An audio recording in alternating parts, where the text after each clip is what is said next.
Hello, beautiful light-filled souls.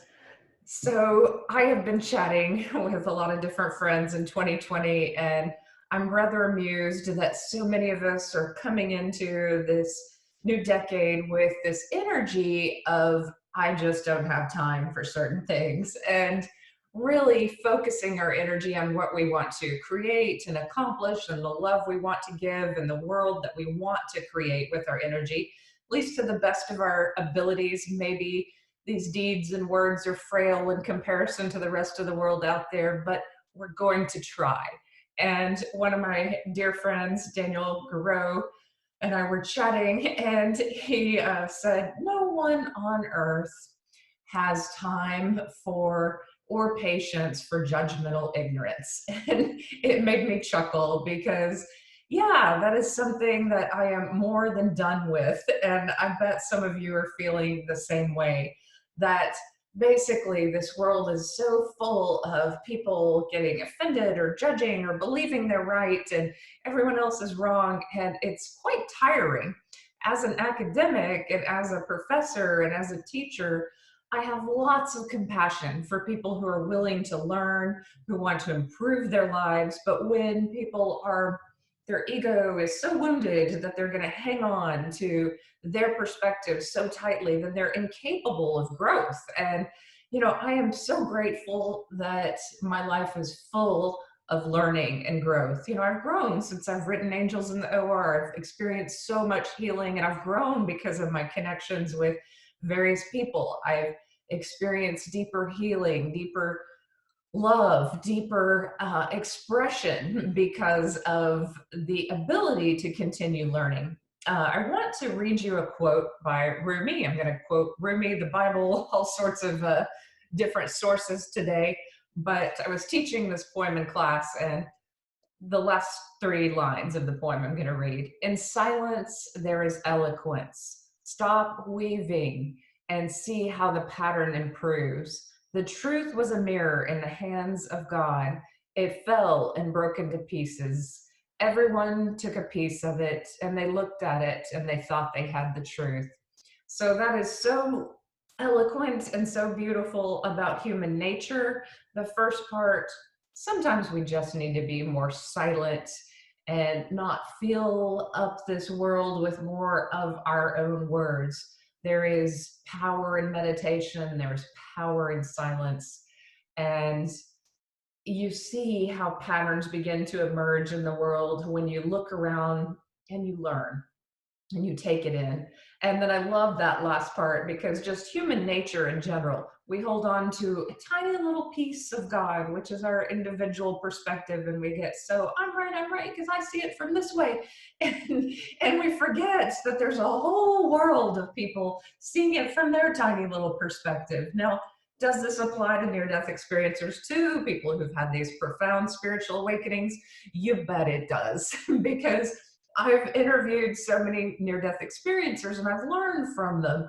But what I've learned is that God meets us individually where we are, and that there might be some common themes that run through a lot of near death experiences, some universal truths like love is all that matters, because love is something that can be applied to every family in every religion and every non religious home on this earth, that love does no harm and God is pure love. That is what we all should be able to agree on, no matter what religion, no matter what sect of Christianity, whether we're spiritual or non religious. Love is the great healer. It's the greatest healer. And, even near death experiencers come back with their tiny perspective. It's like they took their little mirror of their soul, they saw all of God and all of the universe and its magnificence, and then they came back to this body, this life, these limitations, and began speaking. And it's very dangerous when someone says they have all the answers. They don't. They do not have the answers for everyone else. And that's the key point, is that we all have a spiritual journey.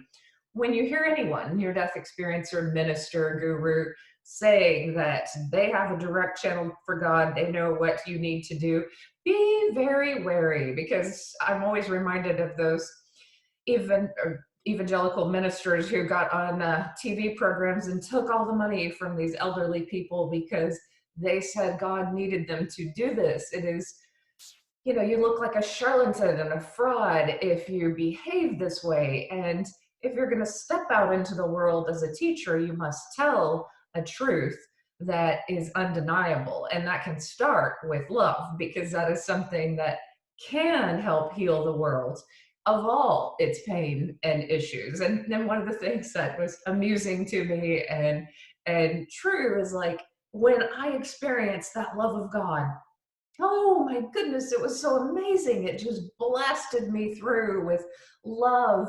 And then I realized, oh, yeah, God loves you and you and you and you, all of us that much. It's not special to me.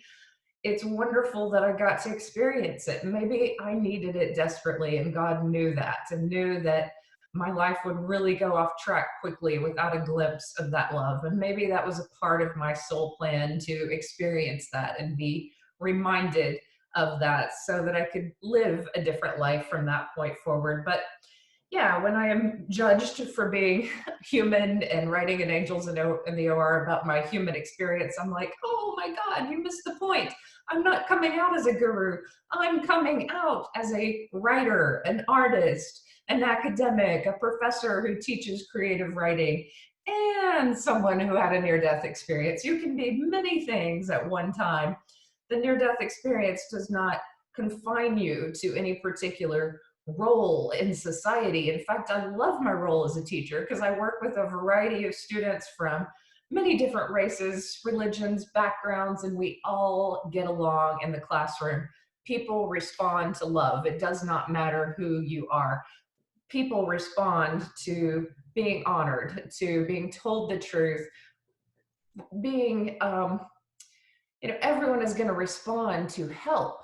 Like, they're not going to necessarily respond to your ego. They're going to respond to, oh, hey, this person wants to help me in some way. And I can take that. I can take it or leave it. And that's what this channel is about. Take it or leave it. But I don't have time for judgmental ignorance anymore. I'm with my friend Daniel on that one. And I did interview him early on if you want to check out his near-death experience. And he's a very gifted psychic medium, intuitive as well. The other thing that I want to quote is a couple of scriptures today. So, the one's kind of a harsh one because it's Old Testament and then it's softened in the New Testament, but I am particularly annoyed by people in the New Age community or the Christian community, ministers, whoever it is that's speaking and knows that they are lying about other people or lying to prop themselves up. I think that does so much damage because people truly believe what these lies are, and it's terrible. I know people lie about me, and I know because I know the truth. And I look at it and I'm like, oh dear, they're really harming themselves. But here's the quote: the Lord detests lying lips, but he delights in people who are trustworthy. Proverbs 12:22. So that love of God was not a lie. That was the absolute truth that flowed through me in that near-death experience. And I knew it for that moment in time. And anyone who walks out into this world and lies and manipulates the truth for their own wounded ego or their benefit is not in the flow of God. And that is the wrong energy, and it will come back to them. So when you step out into the world and you claim to be something that you're not, when you claim to have the answers for people when you don't have any answers, well, that's just a big mess. And that is not going to work out. That is not the energy of God. So the other quote that I would like to use from the Bible is, not many of you should become teachers, my fellow believers, because you know that we who teach will be judged more strictly. So if you are providing a message for others and you are leading them astray, harming them in any way, of course, when that comes out, you will be judged more strictly.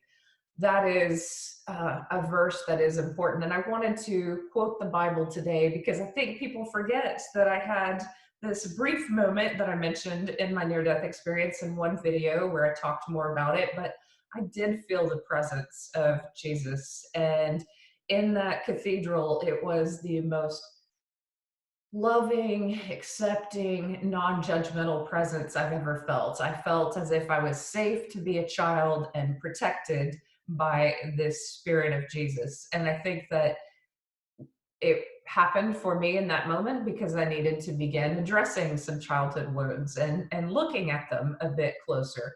There's a lovely meme that Sharon Prentice posted on her Facebook page or Instagram page, and I reposted it because I thought it was so important. But traumatized children often long for someone to save them, and they have no idea that the person that is actually coming to save them is themselves. And so these near death experiences, these spiritual awakenings should first be used to save yourself. And that's how I ended the book is I sent all that healing into my own life. I did as much as I could. I reached out to wise people and began to heal some of the physiological trauma through meditation, through EMDR, through great psychologists, and really looked for alternative healing in supplements and Chinese medicine and so many different areas that you can save yourself.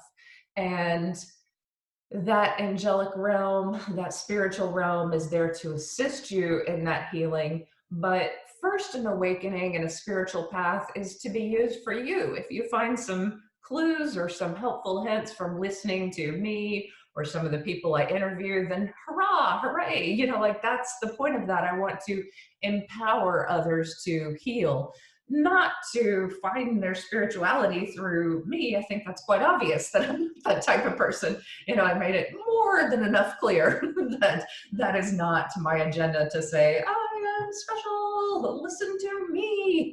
That's just sad. I mean, you have to have enough healthy ego to be an artist, to be a public speaker. You have to believe in yourself enough to do these things, but to just soak it all up for me, that's narcissism. That's not helping other people. That's just you defending an image, you defending your little piece of the mirror, your little piece of the world, your little piece of understanding when there's a whole big cosmos out there of perspectives and understandings. And honesty should be valued, and trustworthiness is valued by people in the end. And I remind people many times to not pay attention to the words necessarily, but pay attention to the energy.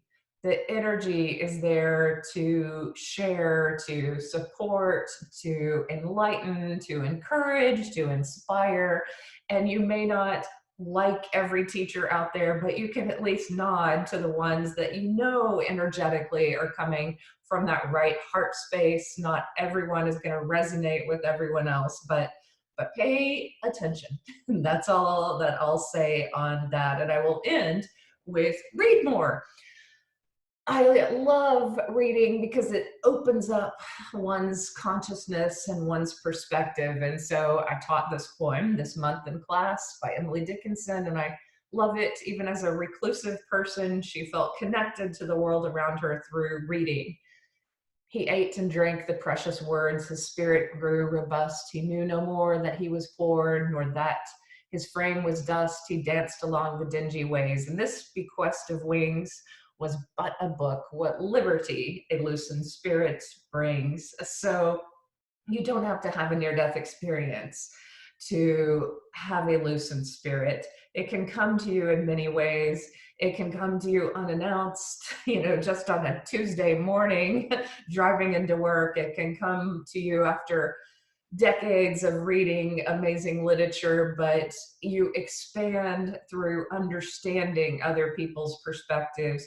You expand through greater knowledge. Your spirit becomes more loosened, less brittle, and defensive and in attack mode when you include more and more people in your heart and more people that you love. So, yes, we even have to love the judgmental, ignorant folks and send them love, but yeah, argue with them. Oh, hell no. That's the Texan in me coming out.